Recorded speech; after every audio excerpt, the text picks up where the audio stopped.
Guru Vabhishta Supurakam Guru Ganaera Shishya Sambhushitam Chintya Chintya Samasta Veda Nipunam Shri Rupa Pantanugam Govindam Bidam Ujvalam Varatanum Bhaktyam Vitam Sundaram Vande Vishwa Gurun Chadivya Bhagavat Premnoi Bijapradam Vancha kalpa tarubhyascha kirpa sindhubhya evacha patitanam pavanebhyo vaishnavebhyo namo namaha. Om Gyanantimirandasya Gyanagyanam Shalakaya Shashurum Militam Yena Tasmai Shri Gurave Namaha. Jagadev, Jagadev, Jagadev, Jagadev.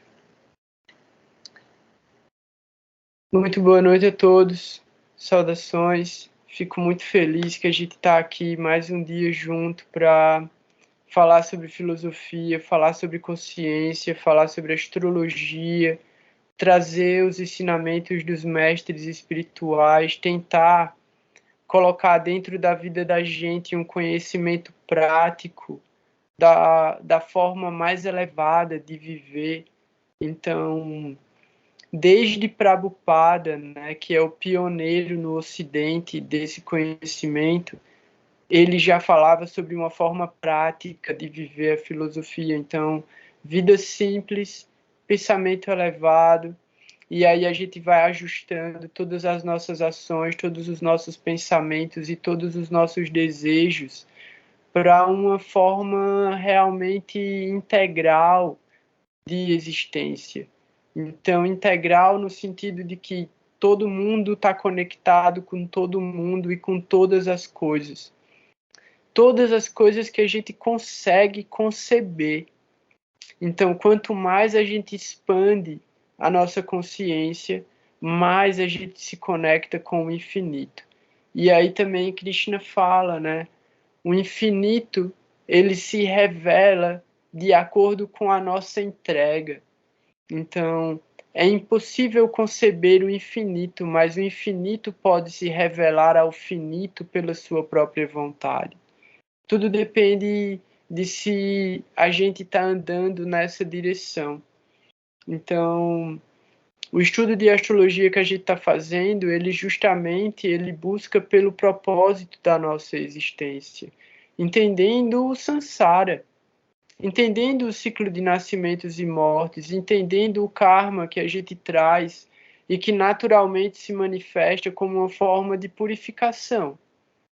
E aí Shrestha Maharaj ele fala, tudo é favorável para a evolução. O meio ambiente ele é sempre favorável para o nosso desenvolvimento espiritual.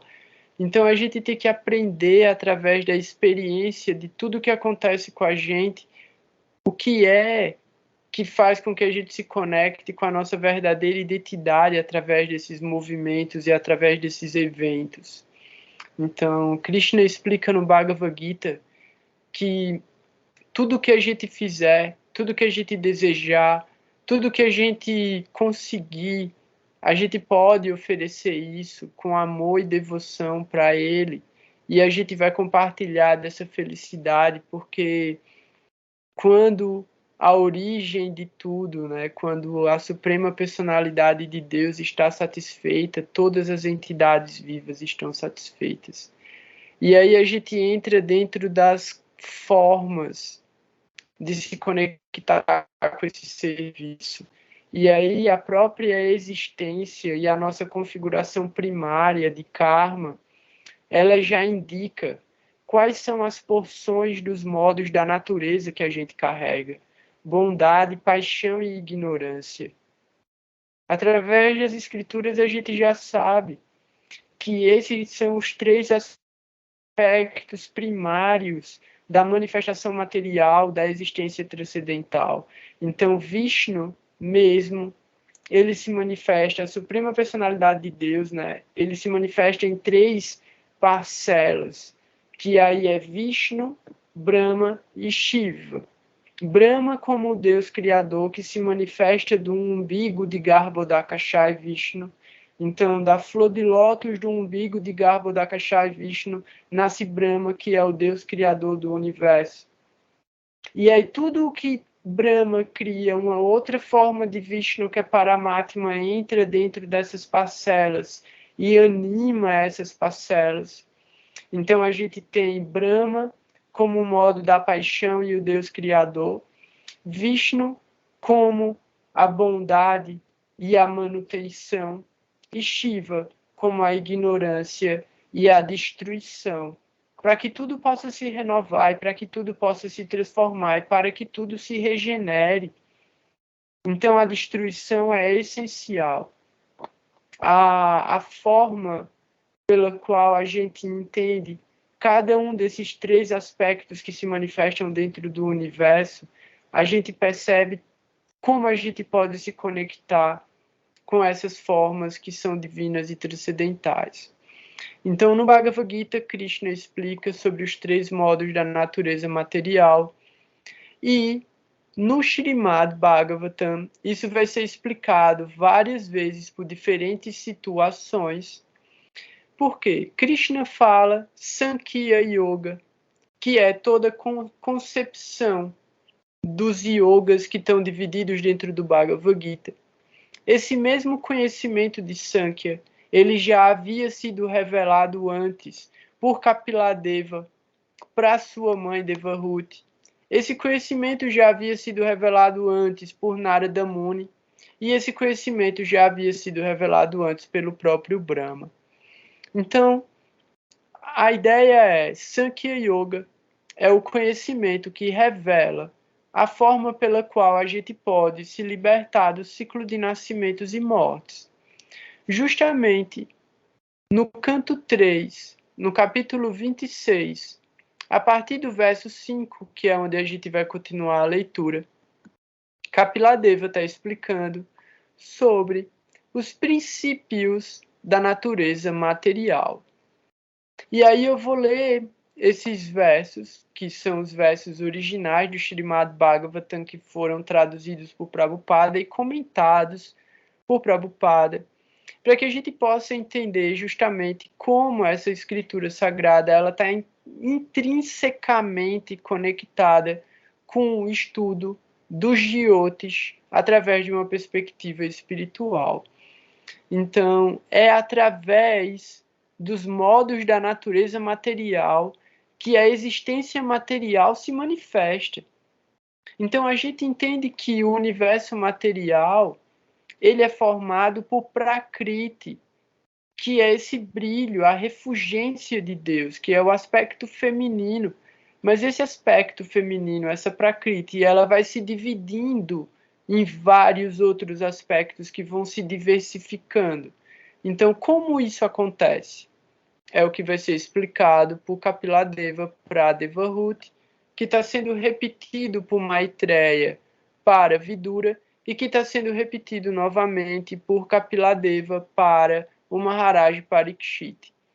Então, esse estudo ele só é possível também pela misericórdia de Srila Prabhupada, de ter deixado essa tradução e esse comentário acessível para a gente ocidental.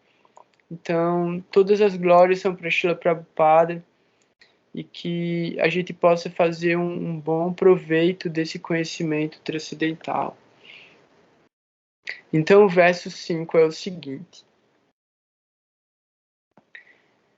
dividida em variedades por seus modos tríplices, a natureza material cria as formas das entidades vivas, e as entidades vivas, vendo isto, são iludidas pelo aspecto dissimulador do conhecimento da energia ilusória. O significado: a energia material tem o poder de cobrir o conhecimento, mas esta cobertura não pode ser aplicada à Suprema Personalidade de Deus.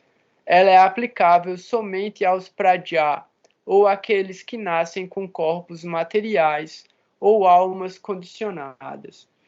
Aqui Prabhupada está explicando isso porque uma das principais análises que são feitas em relação ao conhecimento védico, que é transmitido de forma pessoal, principalmente por Krishna no Bhagavad Gita, é de que a suprema personalidade de Deus estaria condicionada aos modos da natureza. E aí aqui Prabhupada está refutando isso, já que os modos da natureza são originados da suprema personalidade de Deus e não pode estar submetida a elas. Então é só uma questão mesmo filosófica. E a outra coisa é, a gente entende que a alma ela é formada por 3 elementos: Sat, Chit, Ananda.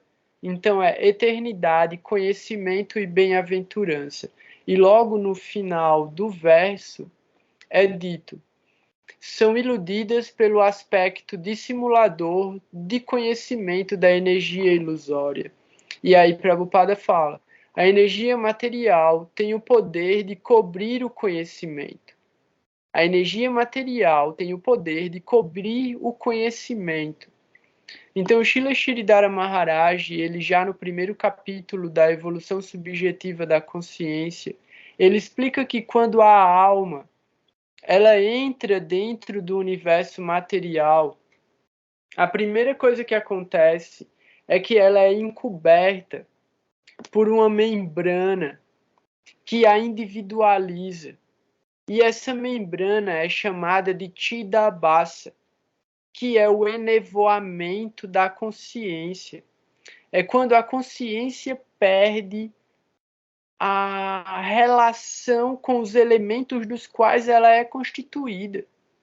A consciência perde a ideia e a realização de que ela é eterna, que ela é plena de conhecimento e plena de êxtase.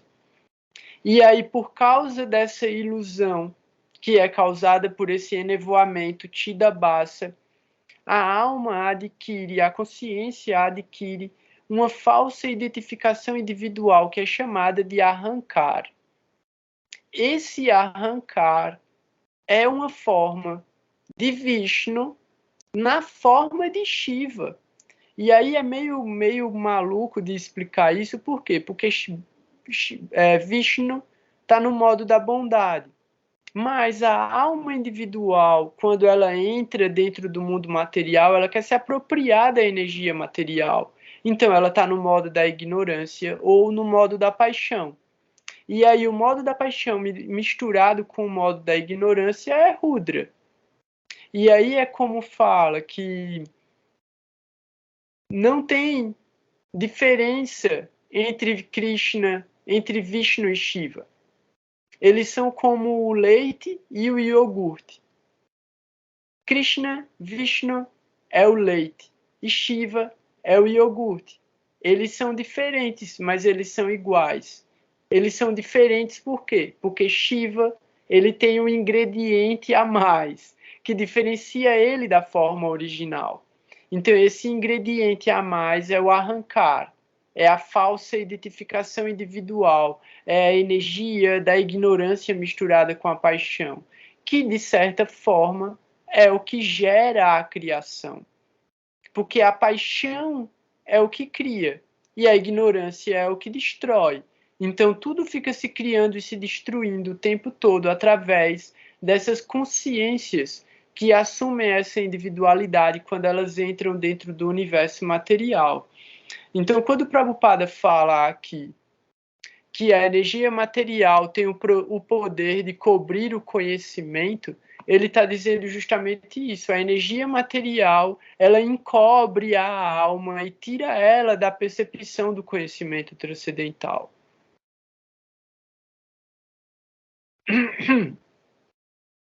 As diferentes espécies de entidades vivas variam de acordo com os modos da natureza material, como se explica no Bhagavad Gita e em outros textos védicos.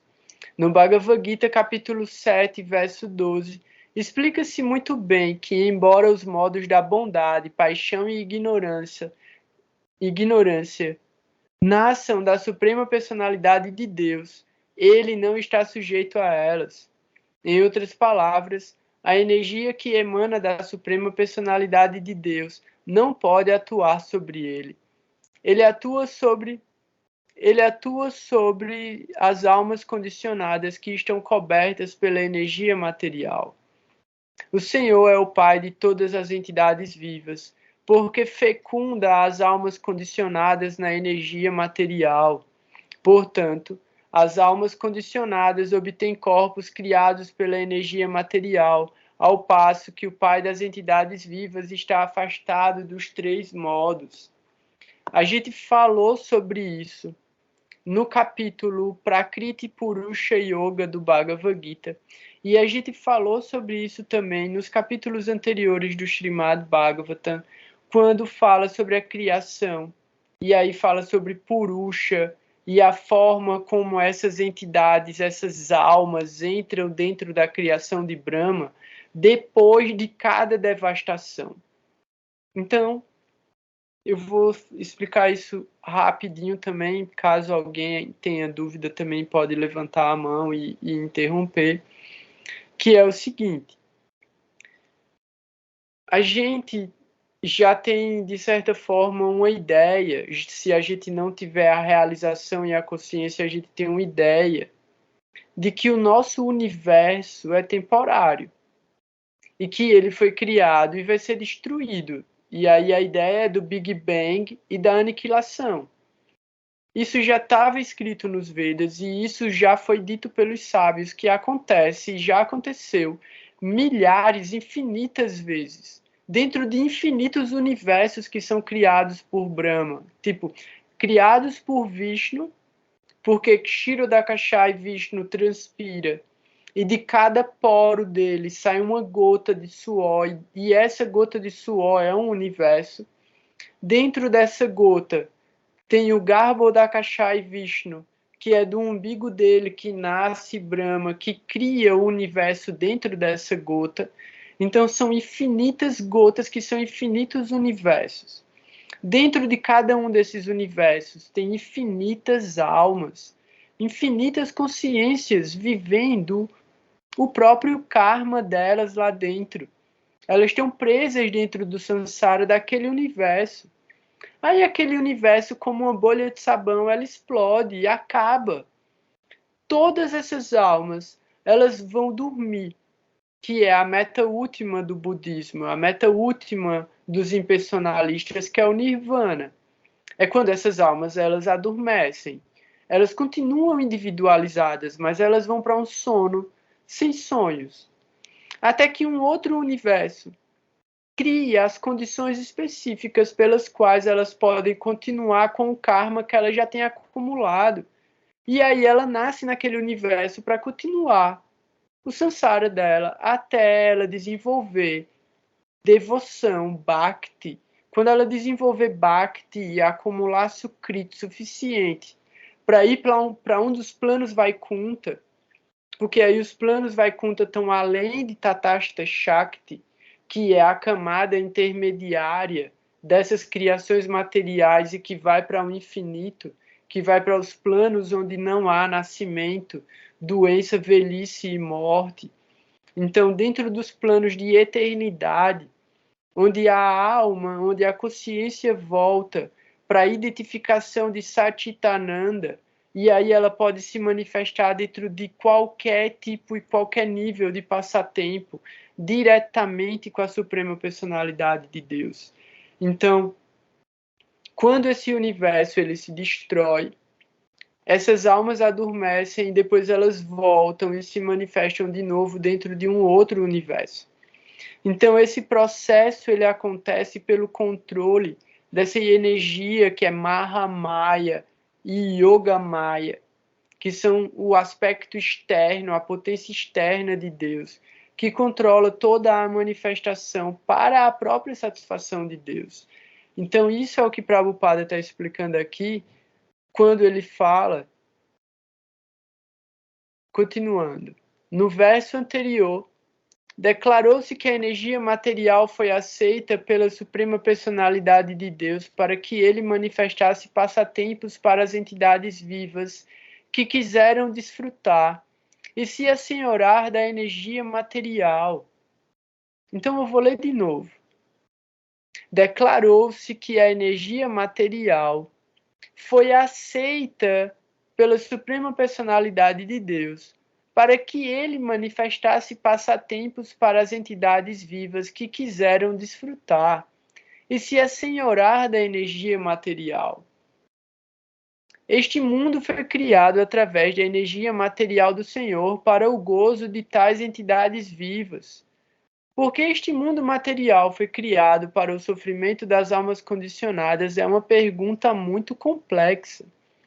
Há uma indicação no verso anterior, na palavra lilaya, que significa para os passatempos do Senhor. O Senhor quer corrigir a propensão ao desfrute das almas condicionadas. Afirma-se no Bhagavad Gita que ninguém além da Suprema Personalidade de Deus é o desfrutador. Essa energia material é criada, portanto, para qualquer pessoa que tenha a pretensão de desfrutar. Como exemplo, pode-se citar que não há necessidade de o governo criar um departamento de polícia separado, mas, como é um fato que alguns dos cidadãos não aceitarão as leis do Estado, é necessário que um departamento para lidar com os criminosos. Não há necessidade, mas ao mesmo tempo há necessidade.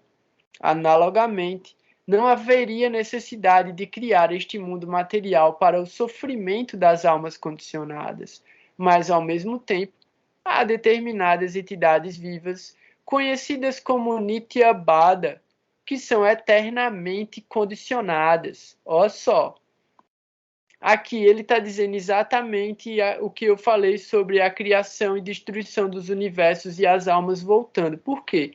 Porque elas são eternamente condicionadas.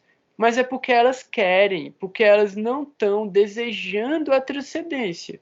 Então elas desejam desfrutar da matéria. Então elas são eternamente condicionadas à existência material. Porque os universos vão existir eternamente. Olha só. Dizemos que elas têm estado condicionadas desde tempos imemoriais, porque ninguém pode determinar quando a entidade viva, a parte integrante do Senhor Supremo, rebelou-se contra a supremacia do Senhor. É um fato que há duas classes de homens, aqueles que são obedientes às leis do Senhor Supremo e aqueles que são ateístas ou agnósticos, que não aceitam a existência de Deus e que querem criar suas próprias leis. Eles querem estabelecer que todos podem criar suas próprias leis, o seu próprio caminho religioso, sem remontar ao começo da existência dessas duas classes.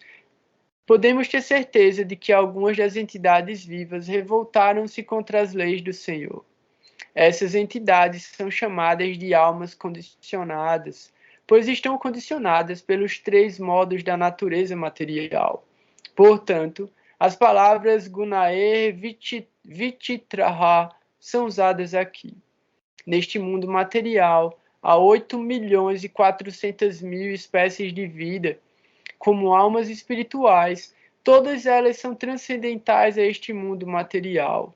Por que, então, elas se manifestam em diferentes fases de vida?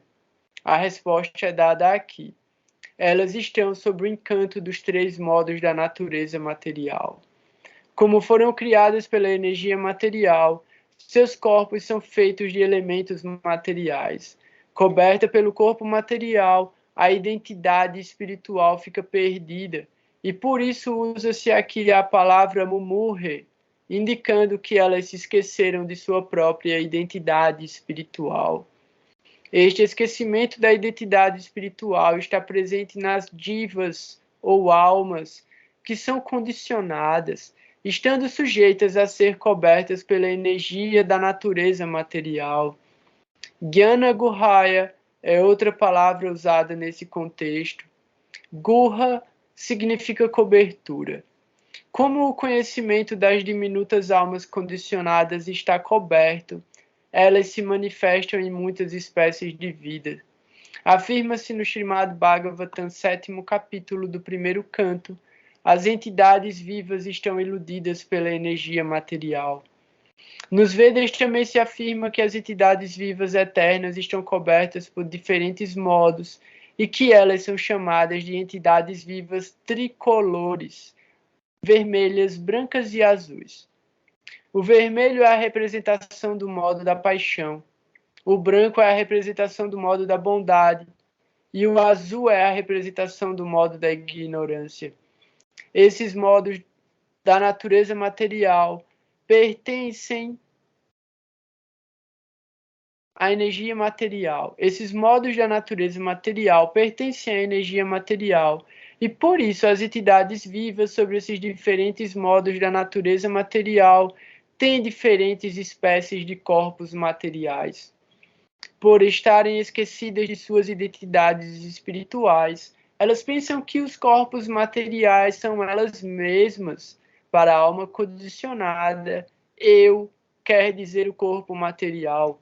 Isto chama-se morra ou confusão. Disse repetidamente no Katha Upanishad que a suprema personalidade de Deus não é jamais afetada pela influência da natureza material.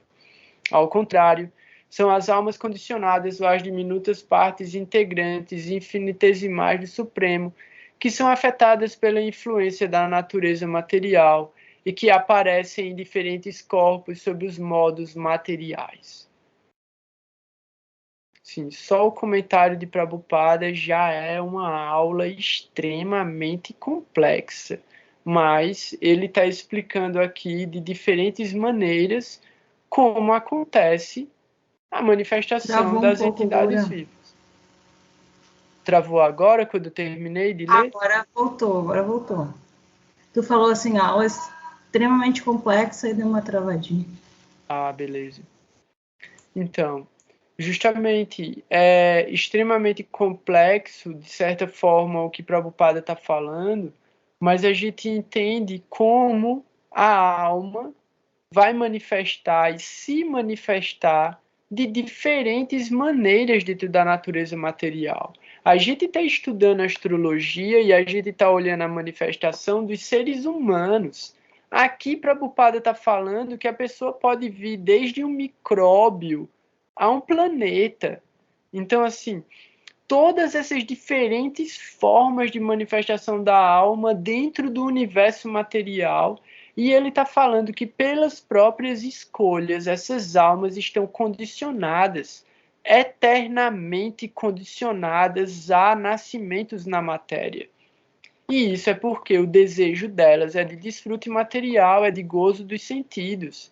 E tudo o que Prabhupada também vem explicando, e é o que também Shukadeva Goswami está explicando, é o que Maitreya está explicando, é o que Kapiladeva está explicando, é como a gente pode se libertar desse ciclo de nascimentos e mortes. Então, ele está trazendo o que condiciona, ele está desconstruindo o condicionamento para que a gente possa ver a mecânica da manifestação do karma e poder se libertar dos efeitos desses karmas.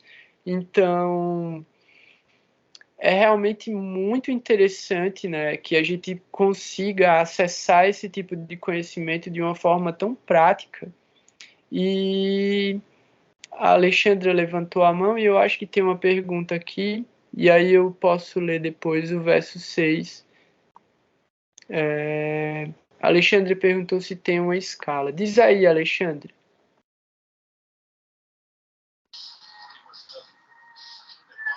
É que você falou que a Prabhupada coloca que a pessoa pode escolher ou vem de diversas formas, desde um micróbio até formas mais elevadas.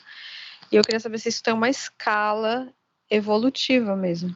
Se, por exemplo, uma pessoa ela vem com um micróbio e aí ela vai passando por diversas fases, não sei o quê. Não, porque isso no Espiritismo explica.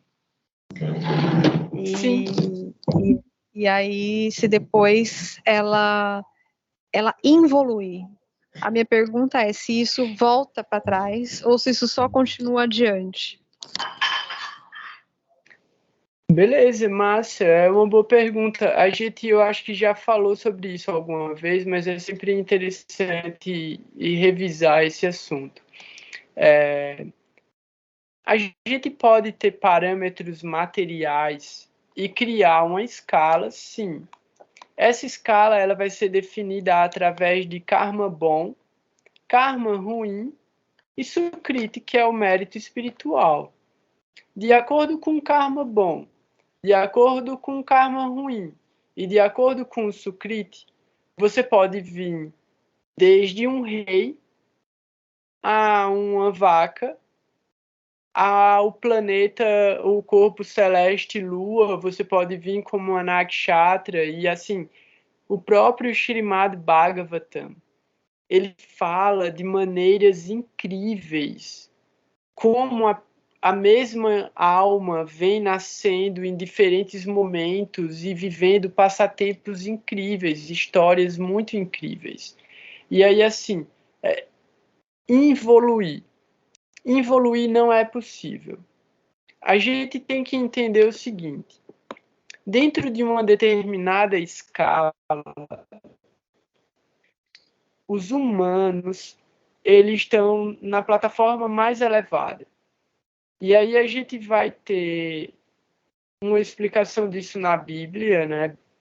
Na Bíblia, no Antigo Testamento, quando Deus fala que, quando é dito que Deus cria o homem à sua imagem e semelhança. E aí eu não estou falando homem masculino, eu estou falando humano. Então, o humano, em sua concepção, foi criado à imagem e semelhança de Deus. Aí o cara pensa, mas é o corpo humano? Não, não é o corpo humano. Nem é o humano biologicamente mesmo, como a Ana colocou, mano, né? Mano são esses filhos de Brahma, que são os Prajapatis. Então, os manos são os pais da humanidade. Mas essa humanidade que vem dos manos não são os seres humanos ainda, são os seres cósmicos, são os deuses. Muitos deuses vêm dessa manifestação de tipo dos filhos dos manos. Então a gente tem os manos, tem os saptarishis, como Prajapatis também, que são os 7 sábios. Então a gente vai ter aí dentro do processo de criação a ideia de imagem e semelhança de Deus. Se fala sobre as possibilidades de sentir. E essas possibilidades de sentir é que traz uma concepção muito interessante. E aí, qual que é essa concepção, né? Entendendo o que a gente veio lendo no Srimad Bhagavatam agora, nesse comentário de Prabhupada, e que a gente vem num corpo karmicamente apropriado para viver o resultado das nossas ações anteriores, dos nossos condicionamentos. Então, o karma é um condicionamento.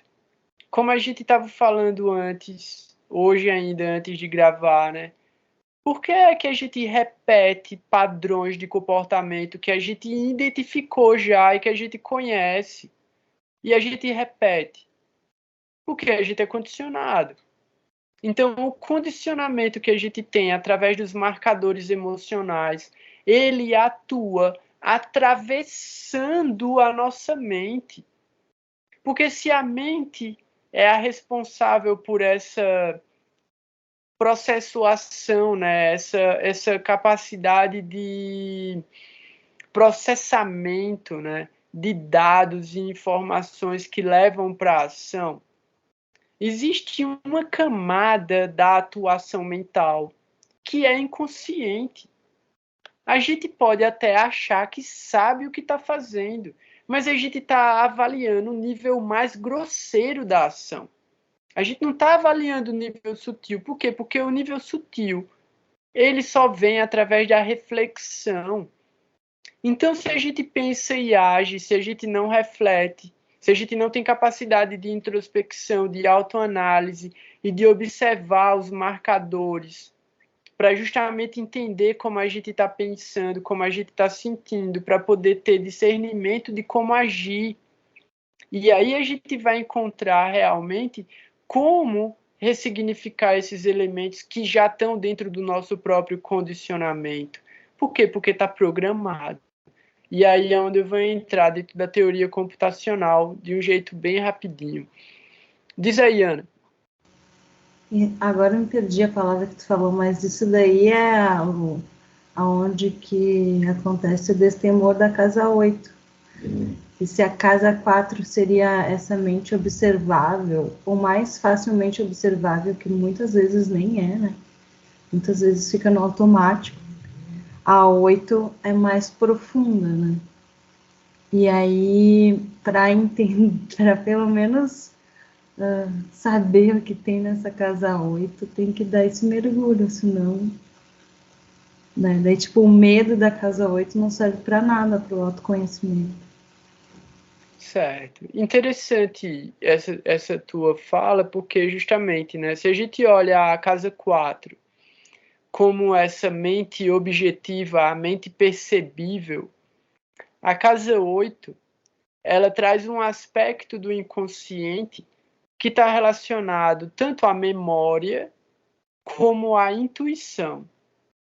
E aí o estado, né, a ideia de sobrevivência e autopreservação. A casa 12 vai falar sobre o inconsciente em si, no plano dos sonhos. Então, se a gente tem na casa 4 uma mente percebível e uma mente observável, a gente tem um inconsciente dividido em dois lugares, a casa 8 e a casa 12. E aí é interessante, né? Por quê? Porque tanto a casa 8 quanto a casa 12 estão ligadas à sexualidade também.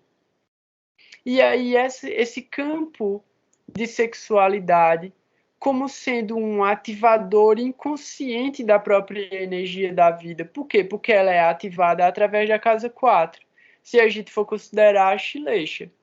E aí a Shilesha justamente joga dentro desse campo de transformação, dentro do Gandanta, da emoção para a ação, da água para o fogo, do lugar de apego, a Shilesha que agarra, que prende, que domina, que manipula, para a Maga, que é a busca efetiva e concreta pelo poder, pelo status, pela força e, de certa forma, até pelo prestígio.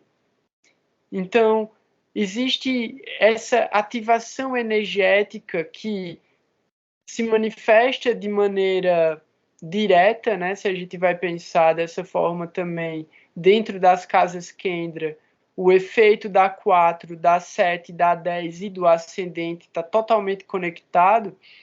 Quando essa energia é ativada na casa 4 como um desejo de felicidade, que é o relacionamento, vai para a casa 7. Mas aí a sexualidade está na casa 8 e os prazeres da cama e os prazeres noturnos estão na casa 12. E aí é onde a gente vai ver Vênus dando o efeito positivo dele na casa 12. Ana, diz aí. Não vim aqui defender as leixas. Eu não estou falando mal deste leixa, não, pô. Tô brincando. Esse papo é muito legal. Eu estou escrevendo um texto a respeito disso, The Dark Side of the Moon, né? Por mais que a pessoa nasça na lua cheia, ainda tem uma face da lua que está oculta, né? Uma face essa face oculta me vem muito a casa 8 e a casa 12. Agora sobre as leixas, que as leixas não é só sobre apego, né? É sobre apego / desapego. Porque ela tem altos talentos também em desapego, né? Isso também pode ser um problema no caso de gerar até frieza. Então, o desapego para a Ashleisha é o remédio. O remédio de Ashleisha seria o desapego, o libertar, né? O libertar através do amor, através do afeto, através da confiança. Aí quando tu traz a frieza do desapego em Ashleisha, na realidade isso é manipulação emocional. A Ashleisha tem um poder tão grande de se auto-sacrificar pelo controle, que ela pode até fazer isso, ela pode agir friamente se distanciando para manipular a outra pessoa para ficar perto dela. Então, não estou dizendo como uma coisa negativa, é simplesmente um aspecto, um caraca mesmo, que a Shleisha pode manifestar, e que é fácil da gente identificar ele, né? É fácil da gente ver isso acontecendo e ter exemplos muito claros disso, né? Tipo, praticamente acontecendo todos os meses na vida da gente. Por quê? Porque a Lua transita sobre a Shleisha todo mês. E aí a gente é afetado por isso. Porque é uma outra coisa, né? Ó, eu tô lendo o Bhagavatam e eu tô fazendo revisão. Então a aula hoje vai ser maluca, vai ser tudo misturado.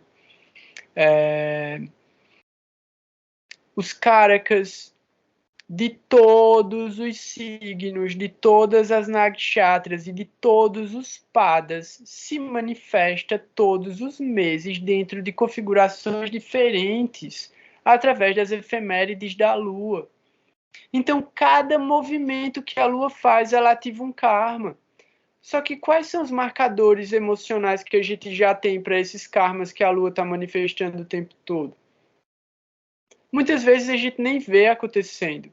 Por quê? Porque atua no campo sutil. Então, às vezes, a gente tem uma lembrança num determinado horário, às vezes a gente sente um cheiro num determinado horário, a gente tipo, pensa numa determinada coisa num determinado dia, a gente não sabe por quê. Acontece uma coisa do nada, a gente não entende, porque, mas por que isso aconteceu agora? Então, a Lua está se movendo o tempo todo. Aí a Lua transita sobre o Marte natal da gente. A Lua transita sobre a casa 10 natal da gente. A Lua transita sobre ela mesma no mapa natal da gente. Isso significa, para um homem, bastante coisa. Para uma mulher, é extremamente significativo. Por quê? Porque a Lua, ela controla todo esse movimento líquido e emocional. E aí eu falo sobre a natureza feminina. Tipo, pode ter um homem feminino? Pode. Mas a natureza biológica do feminino, ela é afetada diretamente pelo ciclo lunar.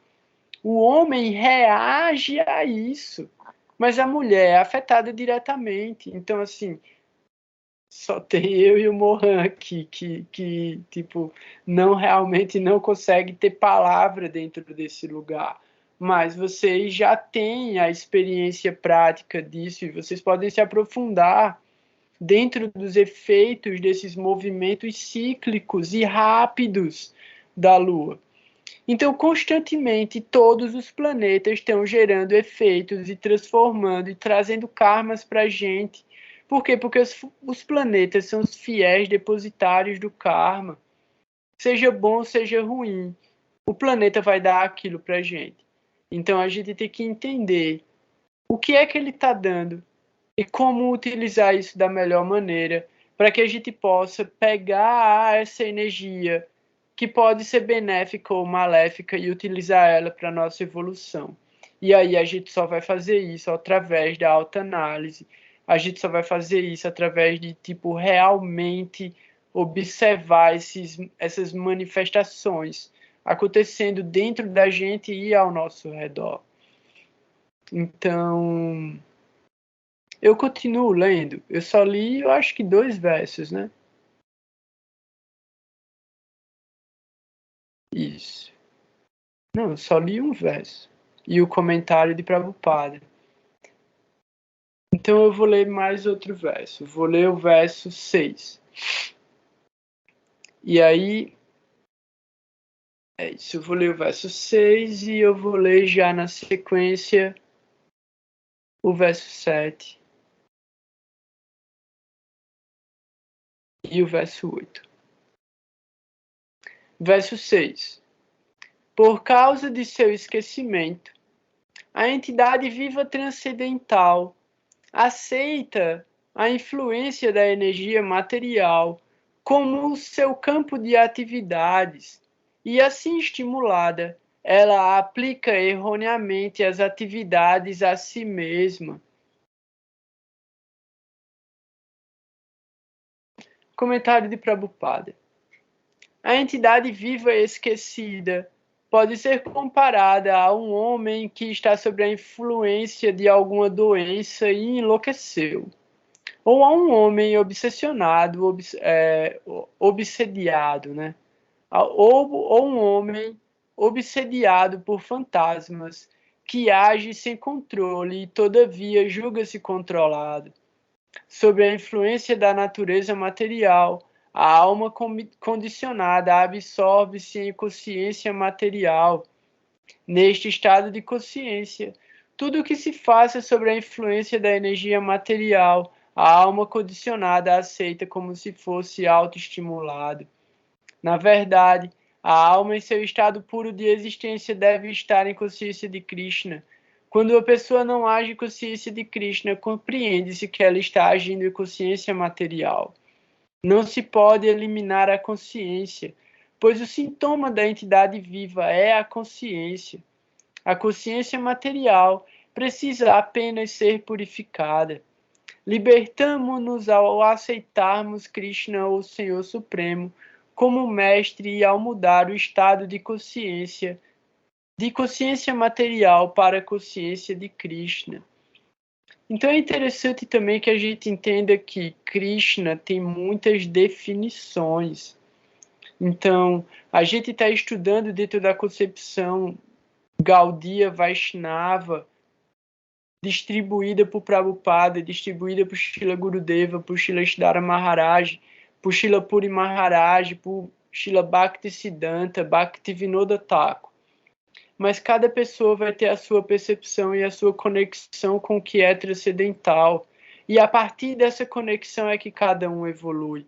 A gente não está, principalmente assim, eu estou aqui representando esse tipo de prática espiritual, tentando representar, tentando praticar, tentando servir Gurudeva através dessa prática, né? Mas é muito distante. E aí, o máximo que eu consigo fazer é isso mesmo, tentar. E aí, na medida que a gente tenta se conectar com o que é transcendental, esse nome de Deus é o que está dentro do coração da gente. E os hebreus falam que ele é impronunciável. Então, quando fala Krishna, Krishna significa o todo atrativo. Aquilo que atrai tudo. Então, cada pessoa vai ser atraída por um aspecto diferente de Deus, ou por um aspecto diferente da suprema personalidade de Deus. E vai dar um nome que achar apropriado. A gente entende e aceita o nome de Krishna, porque Krishna significa o todo atrativo. É isso, tipo, para a gente também não entrar dentro de fundamentalismo, né? A gente está estudando filosofia, então é tudo um processo dialético, tese, antítese e síntese. A gente está num estado de acessar um conhecimento muito elevado. Então, é isso, é realmente difícil de acompanhar algumas coisas, bem complexo. Mas se alguém tiver dúvida, se alguém quiser fazer um comentário, pode levantar a mão. Eu vou ler o verso 7. A consciência material é a causa da vida condicionada, na qual há condições impostas à entidade viva pela energia material. E embora a alma espiritual não faça nada e seja transcendental a essas atividades, ela é, desse modo, afetada pela vida condicionada. Esse verso é muito interessante também, por quê? Porque como a gente veio lendo o Bhagavad Gita, e aí agora a gente está lendo os ensinamentos de Kapiladeva, e é o mesmo Sankhya Yoga, só que trazido de uma maneira um pouco diferente. No Bhagavad Gita, Krishna fala que não se iluda em ser o executor da ação, porque você realmente não age e age, né? São os modos da natureza que agem através de você. Beleza. Mas aqui Kapiladeva está explicando que a alma realmente ela não age, mas como ela está presa a esse karma que condiciona ela à natureza material, ela se submete aos modos da natureza. Então, a alma não age, mas ela vai estar conectada a essa existência material até ela alcançar a transcendência. O comentário de Prabhupada ele explica isso justamente com bastante detalhes, mas eu quero chegar aqui na parte que é o seguinte: a alma espiritual. Peraí.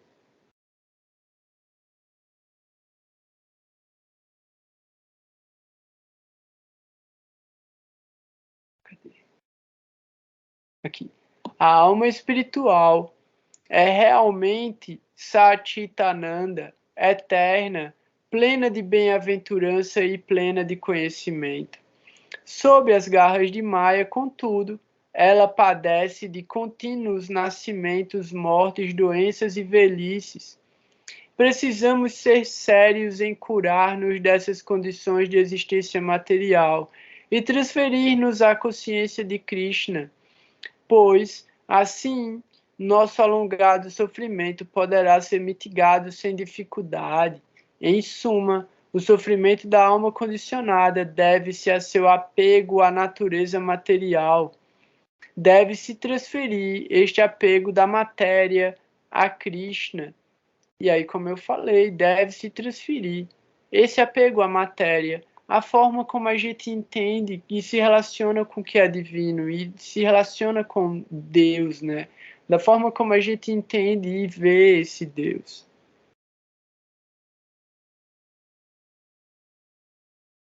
Eu vou ler o verso 8, né? Eu vou ler o verso 8 e o verso 9, e aí a gente vai deixar para continuar na semana que vem. O verso 8. A natureza material é que é a causa do corpo material e dos sentidos da alma condicionada e das deidades que presidem aos sentidos, os semideuses.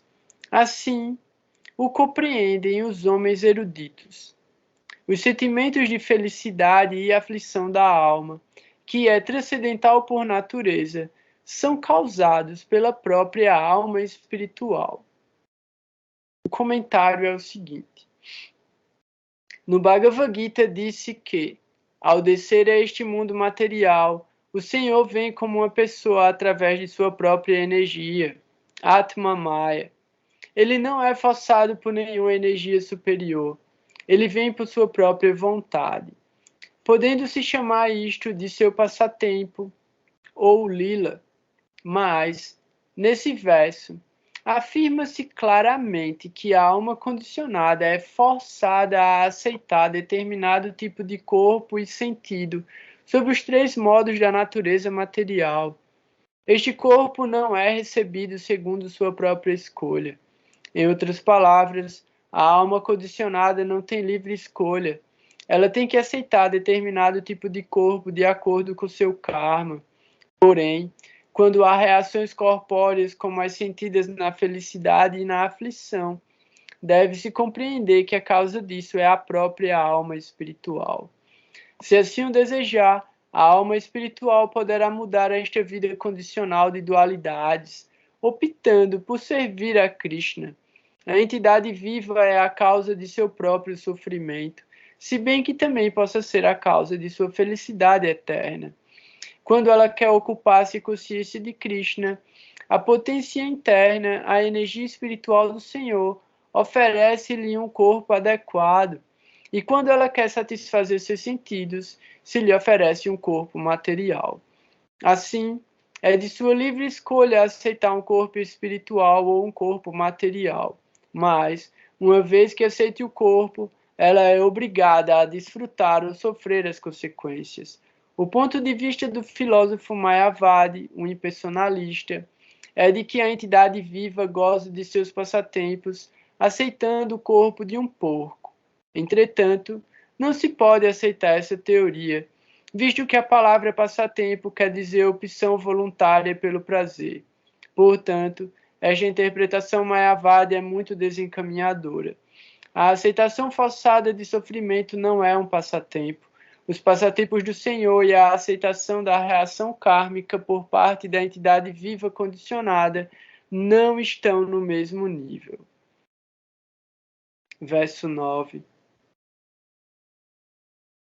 Ó Suprema Personalidade de Deus, por favor, explica-me as características da pessoa suprema e suas energias, pois ambas são causadoras dessa criação manifesta e imanifesta. Aí tem um comentário de Prabhupada e continua a partir do verso 10 a resposta de Kapiladeva. Aí eu lembrei que talvez eu não tenha explicado direito a pergunta da Alexandra a respeito das plataformas, dos níveis de que a alma se manifesta. Então, o que acontece? A Bíblia fala isso, né, da imagem e semelhança de Deus, e aí eu estava falando sobre essa questão de que a gente ocupa um corpo material com uma função específica, e essa função específica ela está relacionada aos sentimentos. Os animais podem ter sentimentos? Podem, eles podem ter sentimentos. Muito provavelmente eles têm sentimentos. A gente não pode dizer que um bichinho não tem sentimento pelos filhotes dele. Que um cachorro pode ter sentimento por um amigo gato ou por outro amigo cachorro, ou seja lá o bicho que for. Eles têm sentimentos. Mas esses sentimentos estão dentro de uma plataforma material. Estão dentro de uma identificação corporal, que é uma falsa identificação corporal. Então, quando a gente cria uma relação que é uma ideia de sentimento simplesmente por uma questão familiar, isso é uma falsa identificação do nosso ego, da nossa identidade temporária, que estabelece uma outra entidade viva através de uma consanguinidade. Então, em última análise, para a alma, não existe pai, mãe material, não existe primo, não existe avô, não existe nenhum membro da família. Mas, materialmente, a gente está condicionado a essa família que a gente veio para esse mundo. Então, existe um karma relacionado a isso aí, existe uma necessidade de ressignificar e transcender. Então, a gente já entende que os nascimentos animais, eles não favorecem a libertação da alma do cativeiro material, mas o nascimento humano, sim. Através do nascimento humano, a gente tem a capacidade de discernir, aprender com os próprios erros e corrigir esses erros. Isso numa camada grosseira. Quanto mais a gente eleva esse exercício, mais a gente entende que a meta última da existência é entender o propósito da alma. Entendido que qual é o propósito da alma? Se conectar com o transcendental, voltar a ser eterna, plena de conhecimento e bem-aventurança. Então, através do nascimento humano, a gente pode alcançar a transcendência. Aí o cara pensa, pô, mas e os deuses? E os planetas? O cara pode virar um deus, o cara pode virar um planeta. Isso é bom? Isso pode ser bom, se você entender isso como um serviço e não como um desfrute. Porque aí você pode aproveitar a sua vida humana para fazer austeridades, vida após vida, acumular mérito espiritual suficiente para se transformar no Sol. E aí, na próxima criação do universo, você vê como Sol. Mas você vê como Sol para servir. Você vê como Sol para controlar o karma de todas as entidades vivas através dos karakas que o Sol controla. Então, os deuses estão trabalhando. Os controladores dos modos da natureza, os controladores do karma, eles estão trabalhando. Os deuses, que estão numa plataforma de desfrute extremamente elevada, eles estão trabalhando. Surya, que é o Sol, ele está num lugar onde ele tem muito acesso ao prazer, mas ele está trabalhando. Todos os deuses estão trabalhando. Todos os controladores das energias da nakshatra do nosso corpo, eles estão trabalhando. Mas eu ainda vou continuar para falar um pouco mais sobre essa questão da hierarquia. Fala aí, Renata.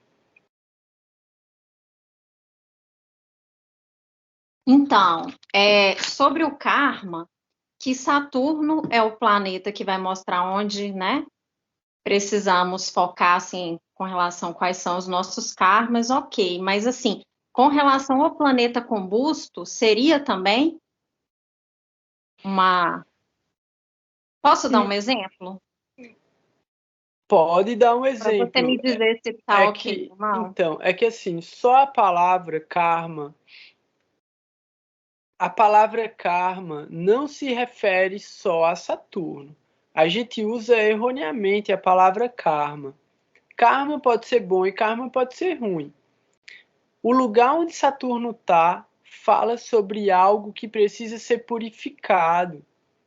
E vai ser purificado através de dor, através do tempo, através da dedicação, da austeridade, da disciplina, da humildade. Isso é o que Saturno está tentando, tipo, onde Saturno estiver, ele vai colocar para você servir. Ele vai colocar, tipo, é aqui onde você vai se esforçar para se purificar. Isso é o que Saturno faz. Aí a combustão. A combustão a gente tem que avaliar ela de dois lugares. Do lugar do Sol e do lugar do planeta combusto. Porque é o que a Parama está falando, e aí eu vou abrir já para todo mundo falar, e aí a Parama pode explicar isso para você, que é o caso de que debilidades podem dar bons resultados. Por quê? Porque faz com que a gente se esforce para melhorar numa determinada coisa. Então, uma combustão, ela, tipo, prejudica o Sol e prejudica o planeta, pô. Pode dar bom resultado? Pode. Mas então, o planeta debilitado, ele poderia ser visto como a consequência do nosso assim, de onde foi onde que erramos, vamos dizer assim? É Aí, isso.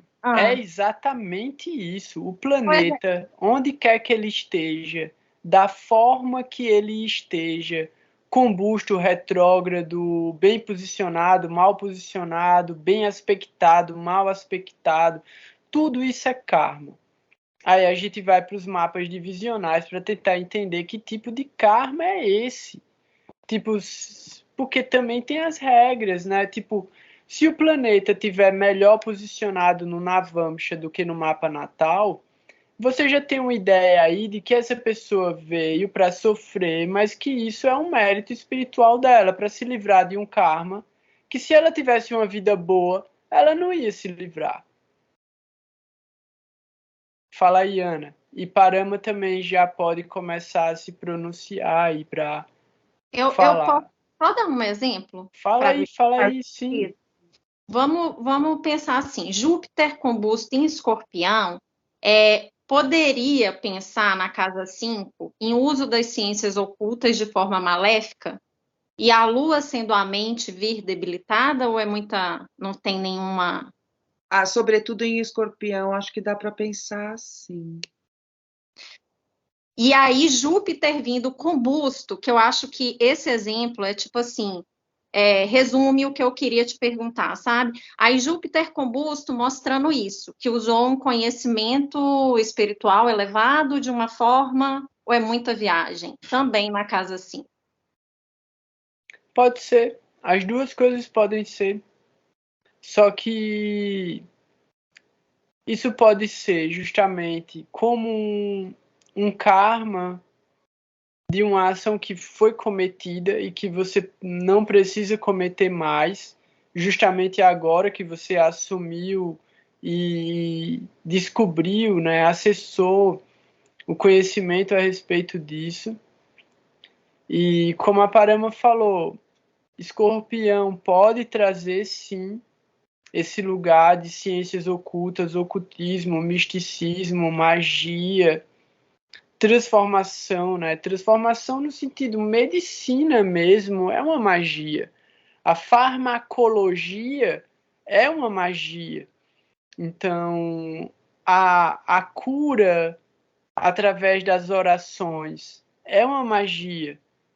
A gente tem vários tipos de poderes que podem se manifestar através da casa 8. Por quê? Porque a devoção tá lá. E aí, e aí, só para finalizar, no caso, Saturno mostraria um caminho de libertação kármica, vamos dizer assim, o que a gente vai vivenciando no sentido de aprendizados, fazendo essa condução. E aí, por exemplo, o meu Saturno é regente da casa 8. Ou é muita viagem? Não tem nada que explique assim. Tá tudo certo. Tudo isso são perspectivas que você está usando para olhar o seu mapa, e se os indicadores aparecem, tem algum significado. A gente tem que olhar também os mapas divisionais para poder entender com mais clareza. Mas só para você ter ideia, Saturno, ele naturalmente, ele carrega o Karaka do trabalho. Porque pelo Kala Purusha, ele é o regente da casa 10 e da casa 11, Capricórnio e Aquário.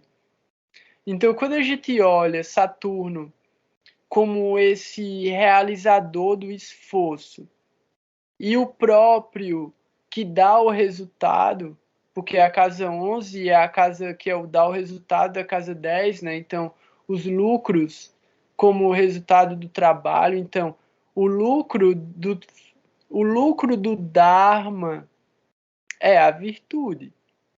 Então, se a gente tem a ação correta, a gente recebe a virtude do mérito espiritual. A gente recebe a bênção de Saturno. Então, Saturno na casa 5, planetas na casa 5 naturalmente vão trazer bons resultados. Saturno na casa 5 fala também sobre esse lugar onde você tem esforço a fazer, onde você tem que atuar de uma determinada maneira, onde você tem que se esforçar, fazer tipo austeridades, né, de uma certa forma. E isso, é porque no teu caso ele rege a 8, né? O meu tá na 4, na verdade, rege a 8. Teu Saturno tá na 4, não tá na 5? Não, na 4. Entendi. Não, mas assim, você me deu uma resposta muito, muito boa. E também queria te falar que sobre a Shilesha, que você falou, o poder de auto-sacrificar pelo controle, também achei bem incrível. Assim, fez muito sentido para mim. Pronto, deixa eu passar a palavra para as meninas. Obrigada, viu? Não, beleza, querendo falar, levanta a mão, fala aí, tá tudo de boa. Não, beleza. Se a Parama quiser complementar também, fazer alguma observação. Não, tá tudo, tá rolando. Não tem complementação para fazer, não. Não tem? Sobre o mapa da Renata? Não, também sobre a pergunta, sobre isso. Não tenho ainda. Eu preciso pensar mais. É que eu estava falando sobre o lance da debilidade e como a debilidade ela pode vir de uma maneira para ajudar a pessoa no processo de purificação. E faz parte daquilo que tu estava falando antes também, de que estava vendo sobre esses efeitos de planetas exaltados e planetas debilitados e como eles apresentam. Fala aí. Então, a gente tem falado isso em várias aulas aqui, e acho que começamos a falar desde a exaltação do Sol em Áries. E que é isso? Será que é bom ter o Sol exaltado? Mohan, perdoa aí. Marte exaltado, Saturno, e tudo para considerar, porque de fato a exaltação pode deixar a pessoa num lugar de viver só aquilo que ela já sabe, aquilo que ela já conhece, aquilo que ela já faz. E isso não promove exatamente crescimento.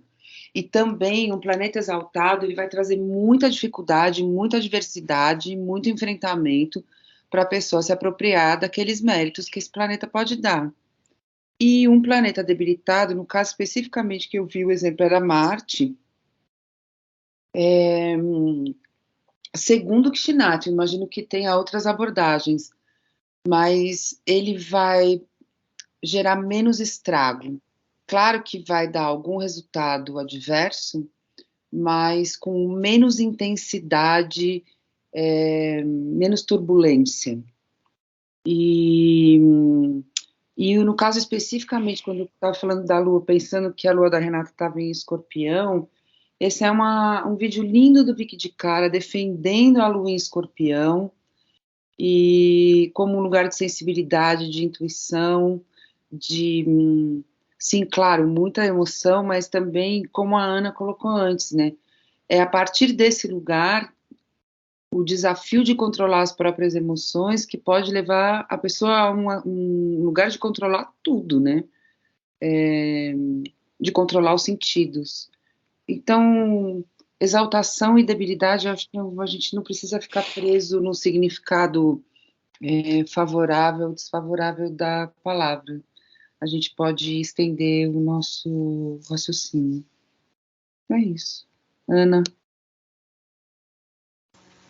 Não, acho interessante essa reflexão e eu acho que essa regra, digamos assim, né, ela, mesmo da combustão, ela traz uns parâmetros básicos de leitura, né, mas tem que encontrar o ponto de exercício, né, o ponto de estudo fino disso, porque, claro, isso vai ter resultados sutis, por exemplo, a combustão, né, que alguém está falando, o Alexandre está falando, pode dar bons resultados, pode, mas é uma trabalheira, né? Mas, às vezes eu já encontrei alguma coisa assim, tipo, a pessoa trabalhava com cura com fogo, sabe? Aquelas moxa, sei lá. E Marte estava com busto em debilitação. E aí tem isso, né? Por exemplo, Marte fica debilitado em Câncer. E ele olha para o lugar que ele se exalta. Então, sempre vai ter um ponto de perda ou de suor e lágrima, e o outro ponto que vai, mesma coisa, Saturno se exalta em Libra e se debilita, e olha diretamente para Áries, onde ele se debilita. A Lua, né, em Touro, se debilita e olha diretamente para Escorpião. Então, é claro que dá para, como é que se diz, pode ser uma grande fonte de força, até para enfrentar esses desafios, né? A outra coisa é, por exemplo, assim, ó, se for pensar Chitra, que age através de Marte, né? E o Saturno ali se exalta, e aí como é que existe bons resultados ali, né? Então essa combinação eu acho que isso é uma dica de como, por exemplo, existe um ajuste entre Marte e Saturno que funciona muito bem, que pode ser usado em outros lugares, né? Ou, sei lá,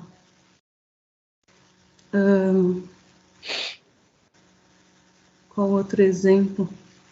Rapidamente sobre Marte e Saturno, justamente que Kshinati fala, olha, a exaltação de Marte em Capricórnio é uma exaltação muito atípica, porque ele fica exaltado no signo inimigo. E aí, justamente para depois fazer um paralelo, e a gente já fez isso aqui, né? Sobre como o planeta, em alguns casos, tem ali a conjunção e tudo a gente tem que fazer para que eles deem bom resultado juntos. Então, Marte-Mercúrio, Marte-Saturno, eu acho que tem uma diferença de ritmo, mas tem um apreço pela disciplina. Então, achar os lugares em que eles andam bem juntos e tentar trazer isso para a nossa rotina, com coisas muito práticas mesmo. Uma caminhada vigorosa ajuda tanto Marte quanto Saturno. Uma caminhada lenta também, enfim. É porque isso que essa história da regra, ela é importante, né? Porque ela vai dizer primeiro, porque a maioria de nós e a maior parte da nossa vida, isso vai ser uma grande dificuldade, a não ser que a gente olhe para isso, seja através da psicologia, seja através da astrologia védica, seja através de outro estudo de autoconhecimento, e consiga enxergar isso e ajustar esse lugar que pode trazer menos dano, mas algum dano acho que ele acaba existindo, assim, sei lá, né, e a combustão, por exemplo, né, Sol e Saturno estão zilhares, por exemplo, de distância um do outro, né, Saturno não está combusto de fato, né, daí vem esse processo da força da ilusão, né, como que essa ilusão reage de forma sutil, né, nos karmas, e a outra coisa é o caminho oposto, né, como o conhecimento pode, pelo menos, minimizar alguns impactos. Se não todos na parte física, pelo menos alguns no nosso autoaperfeiçoamento. O conhecimento que leve para uma prática, né? Porque o conhecimento em si, ele favorece a mente, ele favorece a inteligência, tipo, ele vai ajudar a Lua, ele vai ajudar Júpiter, ele ajuda um pouquinho Mercúrio, mas se não colocar em prática, aí não ajuda Marte, não ajuda Saturno, não ajuda o Sol. Então a gente tem que ter muito cuidado com a questão de conhecimento pelo conhecimento, né? Tipo... E mesmo Júpiter... Tá aí a importância de Marte e Saturno, né? Um dos méritos espirituais que a gente pode ter com Júpiter é a facilidade de integrar o conhecimento na nossa ação. Porque senão é isso, fica uma teoria incrível, mas que a gente não consegue efetivamente colocar em prática. Sim. Eu estava dando uma olhada aqui, tem umas efemérides simplinhas e suaves e legais da gente observar agora. E aí a gente meio que encerra um pouco de conteúdo também, porque já deu uma fritada na cabeça da galera. E a gente pode só tirar mais alguma dúvida que alguém ainda tem. Então, assim, agora realmente hoje, o Sol entrou em Escorpião. E aí a gente tem o Sol, Mercúrio e Vênus em Escorpião, e Mercúrio e Vênus com um pouquinho mais de 1 grau de distância entre eles. Então aí já teve esse Graha Yuddha, né? Eu não estava observando nos últimos dias, mas é possível que a gente esteja se aproximando de um Graha Yuddha. Depois de amanhã o pico dele. Pronto. Então vai ter um Graha Yuddha entre Mercúrio e Vênus combustos em Escorpião. Muito importante que todo mundo olhe onde está Escorpião no próprio mapa e preste atenção nesses caracas que vão manifestar, porque a comunicação, eletrônicos, viagens, todos esses eventos durante esse período muito intenso de Graha Yuddha podem ser afetados. Negócios também, porque Vênus e Mercúrio, né? Vênus como regente da casa 7 e Mercúrio como regente da casa 7 pelo Kala Purusha, né? Sempre pensando pelo Kala Purusha, e aí cada um faz os ajustes no próprio mapa. Mas considerando Áries como ascendente, Vênus regendo a casa 7, falando sobre negócios e contratos, e Mercúrio como sendo o próprio comerciante e planeta que fala sobre esses bons negócios pode estar afetado. A gente tem um Parivartana de Marte e Vênus ativado, porque justamente Vênus está em Escorpião com 6 graus e Marte está retrógrado com 29 graus e 30 minutos em Touro. O Parivartana está ativado.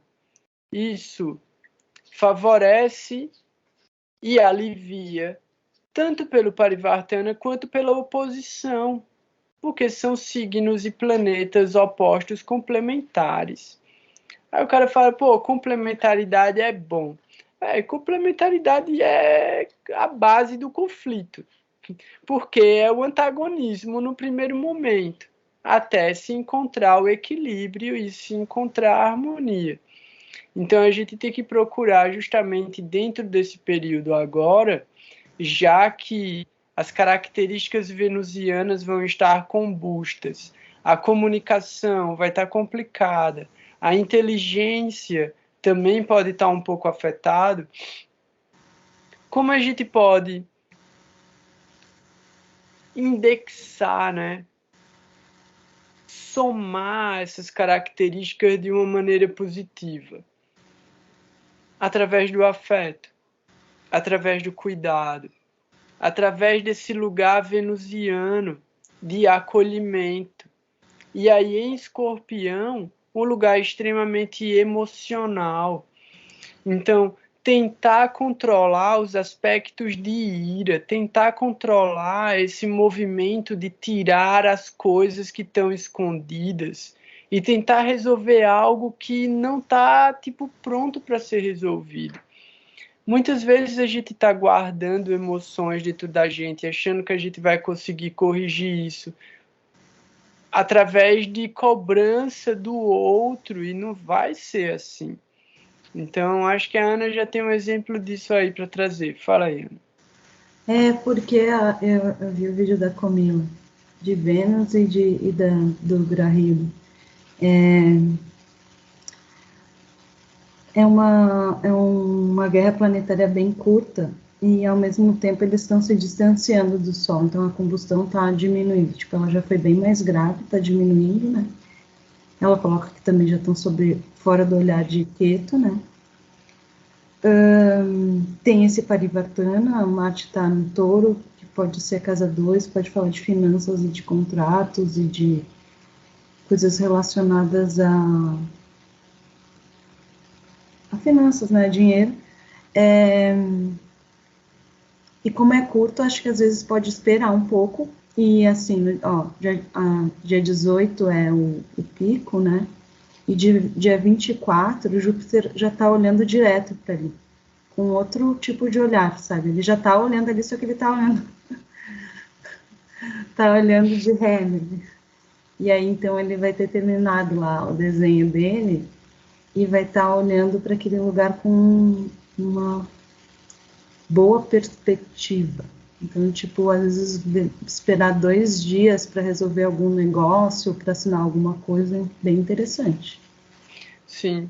É interessante pensar que, justamente, né, Marte retrógrado, Júpiter retrógrado, é o lugar de olhar para dentro de si mesmo e procurar aquilo que está incomodando dentro da gente. Por quê? Porque isso está acontecendo em Escorpião. Escorpião não está falando sobre o outro. Escorpião está falando sobre a gente mesmo. E aí a gente teve justamente ainda, né, esse efeito eclipse muito recente. Então, mesmo a combustão ainda está carregando a sombra do eclipse. Esse eclipse ainda está em movimento, ainda está acontecendo. De uma certa maneira, o Sol, agora que ele saiu de dentro dos graus de Libra. Eu acho que isso que tu está falando é interessante porque é bem isso, né? Dia 18 seria a primeira orbe que sairia do eclipse. E aí acontece esse Grahilde para dizer, não, calma ainda, tem mais transformações, né? Sim. E a outra coisa que tu falou sobre, que a Casa 8 fala sobre a gente mesmo, né? Mas também tenho e entendo isso, né? A transformação é a partir da gente, a digestão é a partir do, né? O autoaperfeiçoamento é a partir de nós mesmos. Mas tem um cara da Casa 8 que fala a respeito do dinheiro dos outros. Isso é uma coisa que é importante cuidar, eu não tinha pensado nisso antes. Mas porque tem uma relação com o dinheiro alheio, o dinheiro que chega a gente através do esforço, às vezes, do outro, herança, que foi batalha de uma outra família, enfim. Tem que cuidar isso aí para não cometer ganância, né? Sim. É isso. Alguém? Eu fico imaginando Marte nesse movimento retrógrado em Touro, olhando essa bagunça dentro da casa dele, em Escorpião. Eu não sei se isso pode dar um bom resultado.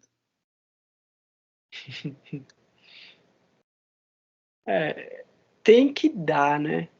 É aquilo. É só não dar opção para dar ruim.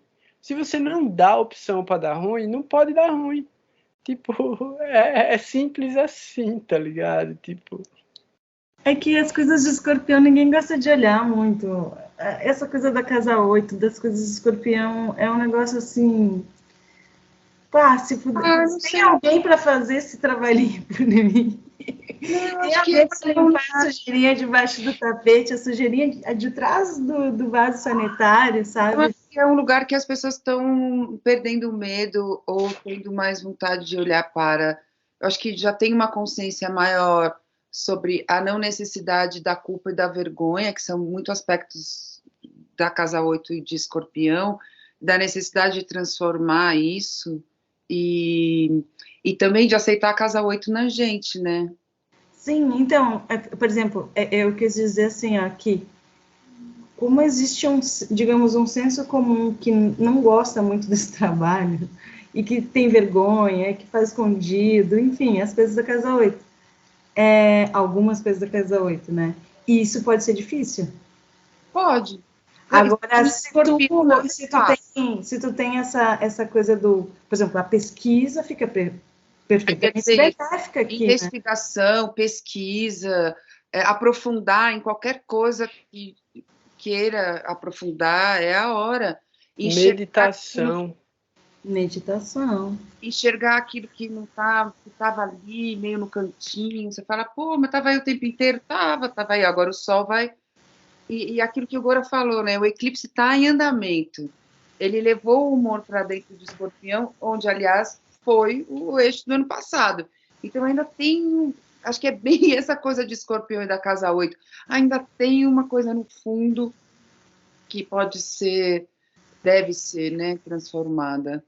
Mas é um mês de tensão. Eu acho que, enfim, esses aspectos de ir e muito em relação à fala, porque Marte não vai dar esse tempo entre o raciocínio e a fala, ele vai mandar em Touro, com essa tensão vindo em cima, percebe? Porque ele está mandando o triste para a casa dele, mas ele está recebendo também essa loucura toda. Então, ter muito cuidado com esse lugar da fala. Tá pedindo um pouco de não contar segredos, não fazer, sabe, não revelar coisas dos outros e próprias, assim. Acho que tem um manejo aí para fazer. Renata levantou a mão. Fala aí, Renata. As questões da Casa 8 eu vejo muito assim, ou você reprime ou você transforma. E reprimir, será que realmente é bom?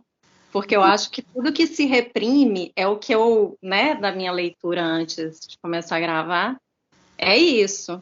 É um gatilho para vir assim 1000 vezes, né? E quando você se torna consciente de qual é a real, tudo vem, é verdade, né? Independente se é boa ou ruim. O efeito físico de reprimir, por exemplo, na parte biológica, né? Dá uma bela de uma constipação horrível. Não dá para reprimir, tipo, a gente tem que dar jeito nesse negócio. Então, vive Escorpião, né? Vive Escorpião. E sabe o que eu anotei aqui, ó? Dia 22, a Lua vai passar por Swati e dia 23 por Vishaka. Esses são 2 dias que acende de novo o eclipse, né? Tipo, tá ali a memória recente. Então, são dias que eu acho que vale bastante atenção e...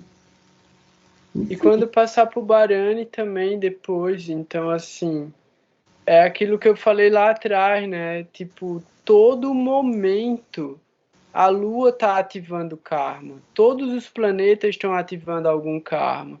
Só que cada pessoa vai ter marcadores específicos para esses karmas que ela pode lidar melhor ou pior. Então, principalmente agora, como a Ana está falando que é recente, Swati, Vishaka e Barani vão estar ativando a energia do eclipse, né? É isso.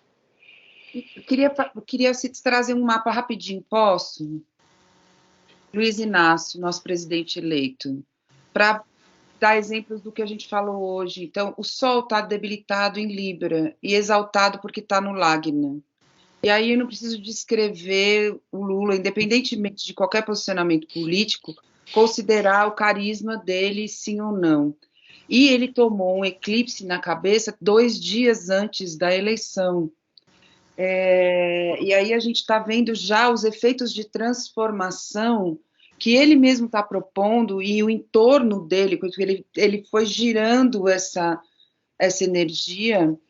E ele também tem Marte debilitado em Câncer, debilitadíssimo, Saturno junto, e a Lua está exaltada, a Lua está em Puxa, e aí a Ana fez um comentário lindo, que é o Fome Zero, e a gente viu o Lula chorando, quer dizer, uma coisa, uma emoção, uma coisa bem da Lua, dizendo que é isso, o que ele quer da vida dele é que as pessoas tenham café da manhã, almoço, jantar. Então, a manifestação da missão daquilo, e Saturno e Marte em cima daquela Lua.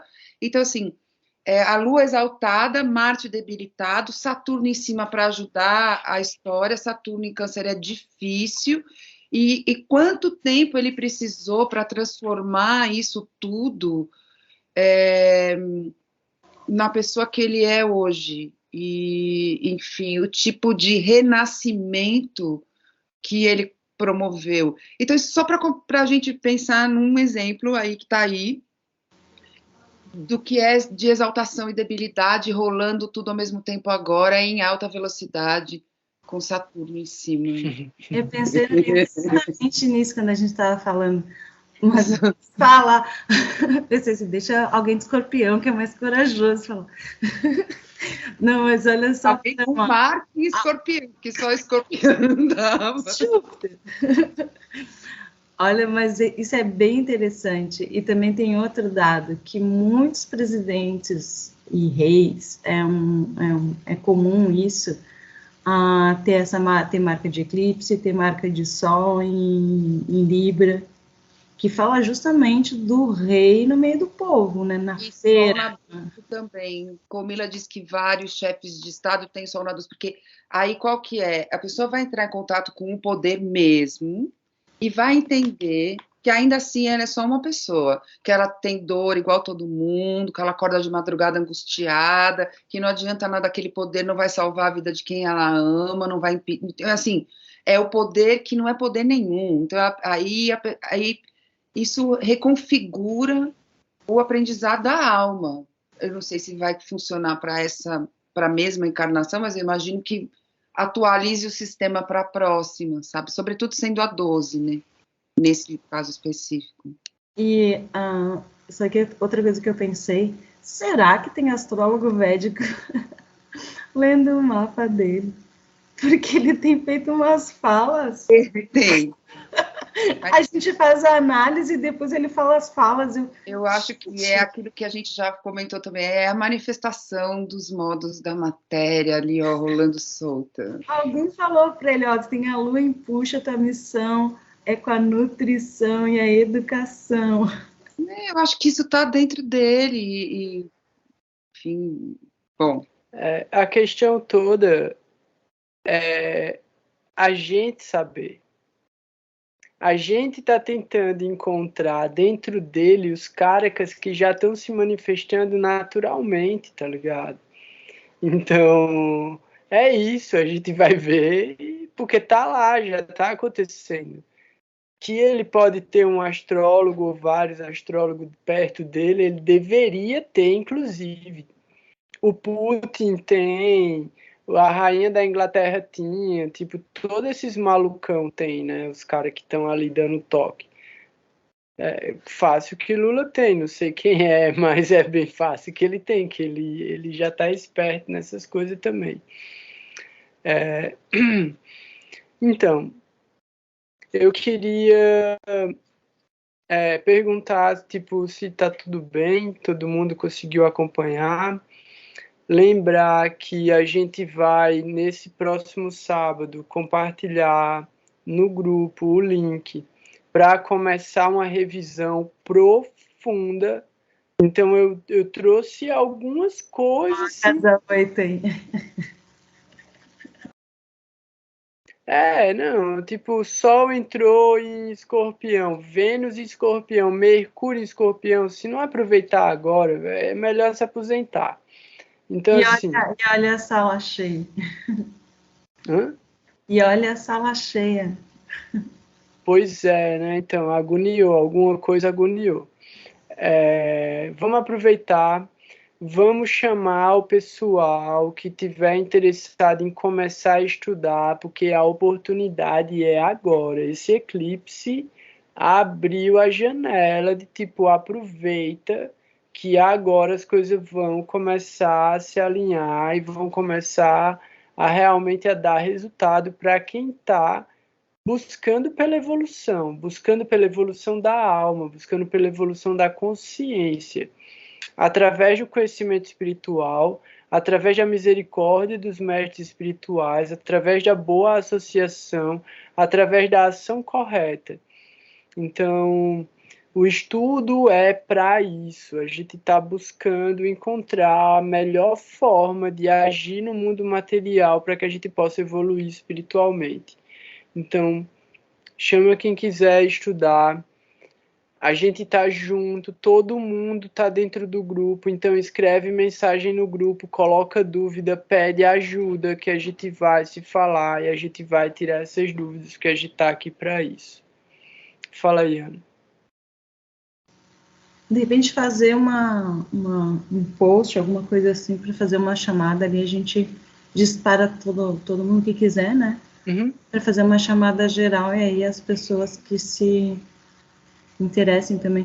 E a outra coisa que eu queria perguntar, Mohan, como você está? Eu.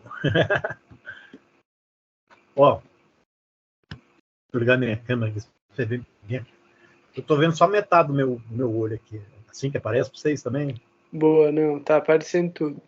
Ah, é? Pô, então é a minha câmera 2 aqui. Bom, o meu problema no começo do mês passado, acho que foi, nesse mês. Eu sou meio perdido no tempo, então não fico olhando nem para a lua, nem para o sol, não olho para nada. Então, hoje foi um divisor de águas, assim, porque teve uma reunião e aí a chefona lá resolveu dar uma de psicóloga e aí veio falar sobre alimentação saudável e essas coisas assim que você já está careca de saber, né? Eu só olhava para ela, assim, eu não erguia os olhinhos para cima, assim, para não dar bandeira, né? Mas aí é uma moça, né? Na verdade, que ela não deve ter 40 anos, mas está por aí, né? E aí ela falando que, poxa, comer gordura, comer alimento processado, não tá legal. E ela nunca falava em carne. Eu falei, agora que eu vou pegar. Pegar de jeito. Essa reunião era com todo mundo do departamento, tinha ali umas 20 pessoas, mais ou menos, não sei direito. Um pouquinho mais, talvez. E aí ela falando sobre o cigarro, né? Pô, o cigarro faz mal, que as pessoas não deixam de fumar por causa de não sei que fator e tá. Aí, beleza, quando ela terminou a fala, ela falou assim, alguém quer comentar alguma coisa? Eu falei, é comigo mesmo. Eu falei assim, olha, vou falar com conhecimento de causa, porque nos meus 62 anos de vida, eu já deixei de fumar, eu deixei de comer cadáver de animal assassinado. Coreano é assim, né? Eu sou desses, né? Já vou na jugular. Bate em cima da lua dele, Mohan falando na 3. Isso tudo aconteceu na 3. Se controla, Mohan. Se controla, Mohan. Mas vai, diz aí. Agora já foi. Eu tô ligado. Eu tô dizendo pra próxima. Se controla pra próxima. Não, mas assim, eu sempre fui assim, não é agora que eu vou começar a medir palavras, né? Então, aí... Olha o papo do cara.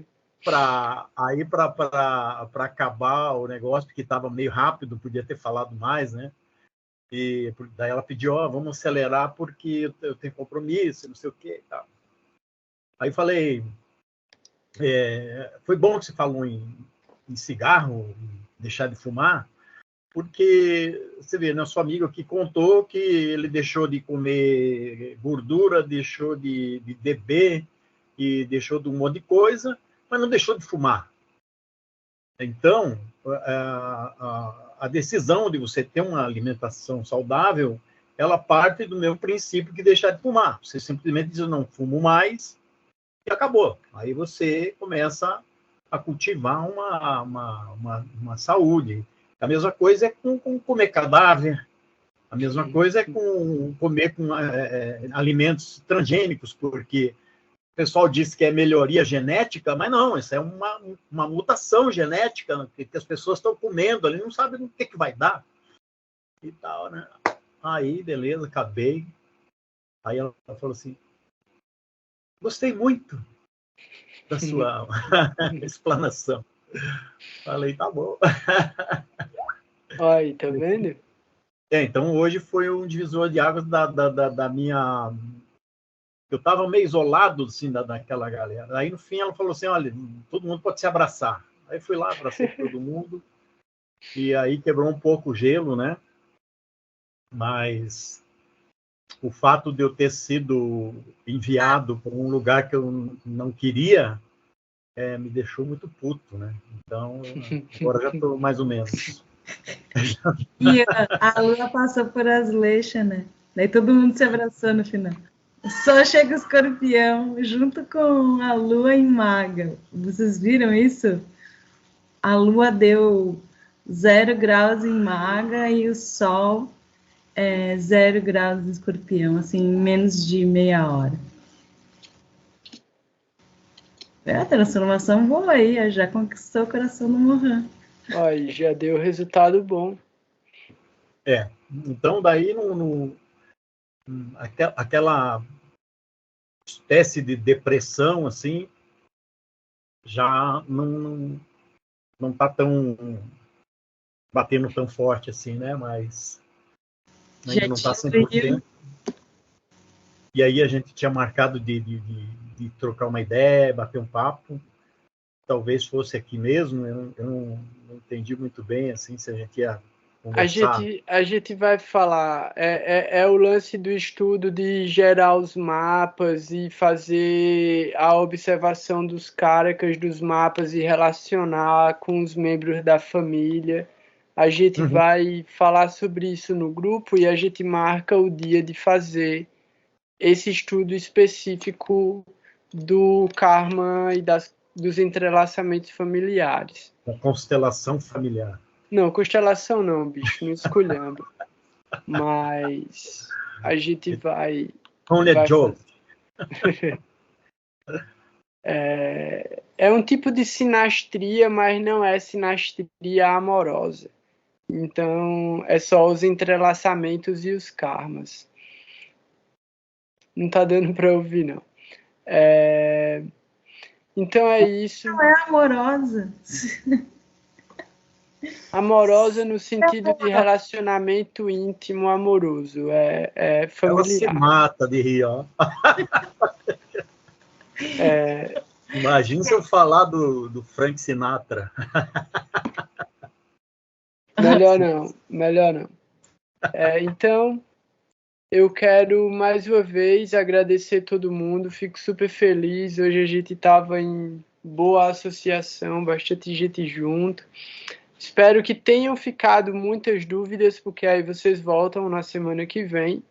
Mas tirem as dúvidas nos encontros. Semana que vem não, é sábado. Sábado, sim, sábado. Sábado a gente já se encontra para começar a revisão e tirar dúvidas. Sábado é Ekadasi, então é um ótimo dia para fazer esse estudo. Favorece Saturno, favorece Rahu, favorece a nossa austeridade, favorece a nossa dedicação e o nosso autoconhecimento. 5 horas no sábado. Um pouco antes disso, eu já vou compartilhar o link no grupo. Não vou acordar 5 horas. 5 da tarde, bicho. Tá ótimo. Aí já papel, canetas coloridas, separa o mapa e aí vem com a cabeça boa, uma garrafinha de água, um tira-gosto, porque a gente vai ter muita conversa e vai ter muita história. Todos os méritos e todas as glórias de qualquer benefício que a gente tenha adquirido através da nossa associação deve ser oferecido para os mestres espirituais. Então, todas as glórias são para Srila Prabhupada, que traduziu e comentou o Srimad Bhagavata que a gente está lendo. Srila Sridhara Maharaj, Srila Govinda Maharaj, que transmitiram o conhecimento de forma fidedigna e transmitiram a misericórdia de acessar esse conhecimento e distribuir esse conhecimento. Eu vou colocar a Gurudeva Kripa Bindu Dia para tocar. Qualquer dúvida, qualquer pergunta, qualquer coisa que ainda tenha, escrevem no grupo. A gente tem aí uns dias para continuar conversando até chegar sábado e tirar mais dúvidas ainda. Um grande abraço. Fiquem em paz, fiquem na luz. Hare Krishna. Hare Krishna, Dandavat.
তোমার করুণা সারো অজ্ঞাত বিচরে কিছু নাহি পায় তোমার করুণা সারো করুণা না হলে কাঁদিয়া কাঁদিয়া করুণা না হলে কাঁদিয়া কাঁদিয়া কানন রাখিব কানন রাখিব কাঁদিয়া কাঁদিয়া কাঁদিয়া কাঁদিয়া কানন রাখিব কানন রাখিব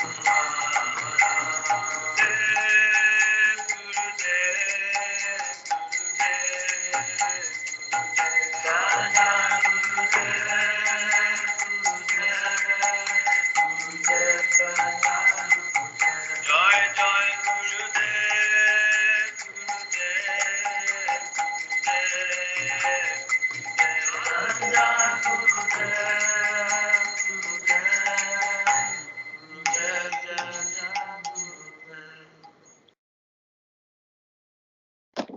Jai Gurudev, Nanavats, Haribol. Boa noite.